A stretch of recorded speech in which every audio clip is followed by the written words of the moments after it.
નમસ્કાર. 22 સપ્ટેમ્બર 2025 સોમવાર શારદીય નવરાત્રીનો આરંભ થઈ રહ્યો છે. માં હાથી ઉપર સવાર થઈને આવી રહ્યા છે, જે સુખ અને સમૃદ્ધિનો સંકેત આપે છે. નવરાત્રીના પહેલા દિવસે માં શૈલપુત્રીની આરાધના કરવામાં આવે છે. માં શૈલપુત્રીની વિશેષ આરાધના કઈ રીતે કરવી એ જાણીએ. જે સ્થાન પર માનું સ્થાપન કરવાનું હોય એ સ્થાન પર ગાયના ગોબરથી લેપન કરવું.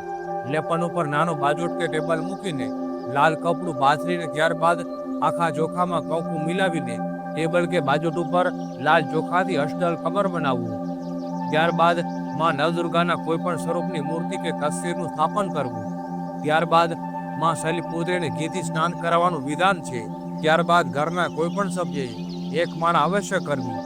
ઓમ સર્વમંગલ માંગલ્યે શિવે સર્વાર્થ સાધિકે શરણ્ય ત્રંબકે ગૌરી નારાયણે નમસ્તુતે. માની કૃપા અને પ્રીતિ માટે આપ યથાશક્તિ માની આરાધના કરી શકો છો.